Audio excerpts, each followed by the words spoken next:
मृधे कौरवसृञ्जयानां वीरे स्वथो वीरगतिं गतेषु मृगोधरा विद्गदाभिमर्श भग्नोरुदण्डे धृतराष्ट्रपुत्रे भग्नोरुदण्डे धृतराष्ट्रपुत्रे।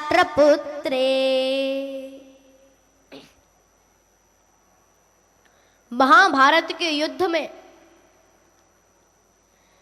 जब भीम ने दुर्योधन की जंघा को तोड़ दिया, तब अश्वत्थामा दुर्योधन के पास आया। हे मित्र दुर्योधन,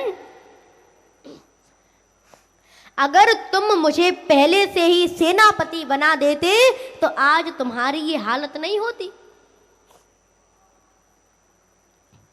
तब तो दुर्योधन ने अपनी जंघा में से निकलने वाले खून का अश्वत्थामा के माथे पर तिलक लगा दिया और कहा, हे अश्वत्थामा, मैं दुर्योधन आज से तुम्हें सेनापति घोषित करता हूं।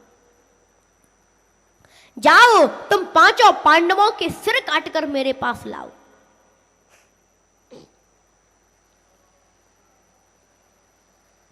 तब तो अश्वत्थामा रात्रि में ही पांडवों के शिविर में पहुंचा। लेकिन आज पांडवों को तो भगवान कहीं दूर ले गए हैं, लेकिन पांडवों के पांचों पुत्र वहां पर सो रहे हैं। अश्वत्थामा उन पुत्रों को पांडव समझकर उन पांचों के सिर काट लाया और दुर्योधन के सामने रख दिए कि ये लो मित्र दुर्योधन, मैं पांचों पांडवों के सिर काट लाया हूं। दुर्योधन बोला, पहले मुझे भीम का सिर दो। तब अश्वत्थामा ने भीम के पुत्र का सिर दे दिया, क्योंकि उसका सिर बिल्कुल दिखने में भीम जैसा था। दुर्योधन ने उस सिर को कच्चे कुल्हड़ की तरह फोड़ दिया। तब दुर्योधन बोला, हे मित्र, हे अश्वत्थामा, अनर्थ हो गया। ये भीम का सिर नहीं है। क्यों? क्योंकि भीम का सिर तो वज्र का था। एक बार माता कुंती भीम को उछाल उछाल कर खिला रही थी। तब अचानक से माता कुंती के हाथ में से भीम छूट गया और भीम का सिर एक पत्थर पर जाकर लगा। तो क्या देखा? उस पत्थर के टुकड़े टुकड़े हो गए। क्यों? क्योंकि भीम का सिर किसका था? वज्र का बना हुआ था।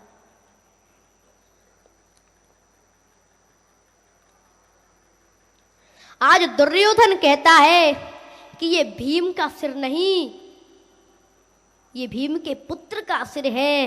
तब उसी क्षण दुर्योधन के प्राण निकल गए। हे भारतवासियों, हे बोरीवली वासियों, एक दिन हमें और आपको सबको मरना है, लेकिन दुर्योधन बन के हम नहीं मरे। दुर्योधन का क्या मतलब है? दुष्टः धन संचते यह सह दुर्योधन। बेईमानी से जो धन कमाता है वो है दुर्योधन। भाइयों के हिस्से को जो हड़प लेता है वो है दुर्योधन। और द्रौपदी जैसी आदर्श नारियों को जो सताता है वो है दुर्योधन। दुर्योधन का सीधा सा अर्थ है बेईमान। इसीलिए हम बेईमान ना बने। क्यों? क्योंकि जिस दिन मौत आएगी उस दिन हस्तिनापुर के महल सोना चांदी किसी काम नहीं आएगा। सज धज कर जिस दिन मौत की शहजादी आएगी, ना सोना काम आएगा ना चांदी आएगी।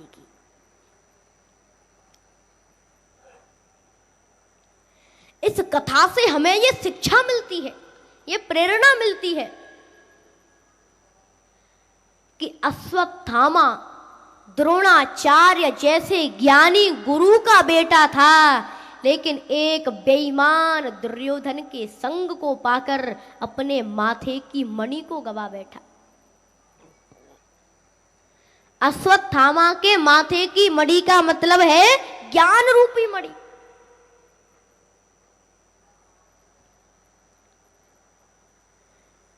जब ये जीव गलत संगति में पड़ जाता है, तब इसकी ज्ञान रूपी मणि नष्ट हो जाती है। गोस्वामी तुलसीदास जी कहते हैं, कौन कुसंगति पाई न साई, रहे न नीच मते चतुराई।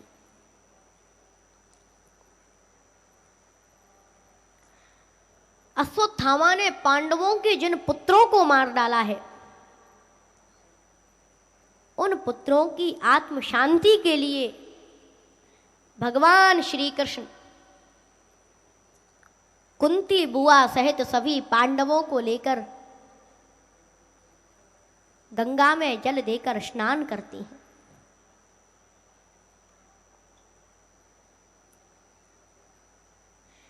आज कई वर्षों बाद भगवान श्री कृष्ण हस्तिनापुर से द्वारका जाने के लिए जैसे ही रथ पर बैठते हैं, तब क्या देखा, सामने से रोती रोती उत्तरा आ रही है। आज उत्तरा कहती है, पाहे पाहे महायोगिन देव देव जगत्पते, नान्यं त्वत् अभयं पश्ये, यत्र मृत्युः परस्परम्। आज उत्तरा बोलती है, हे प्रभु, अश्वत्थामा ने मेरे गर्भ पर ब्रह्मास्त्र चला दिया है। हे प्रभु, अब तो आप ही मेरी रक्षा कर सकती हो। गोविंद बोले, हे उत्तरा, तेरे तो 5 ससुर हैं, युधिष्ठिर, अर्जुन, नकुल, भीम, सहदेव, तुम उनकी शरण में क्यों नहीं जाती हो? उत्तरा बोली, नान्यम त्वत् अभयम पश्ये, यत्र मृत्यु परस्परम। हे गोविंद, ये तो जीने और मरने वाले लोग हैं, ये क्या अमर करेंगे?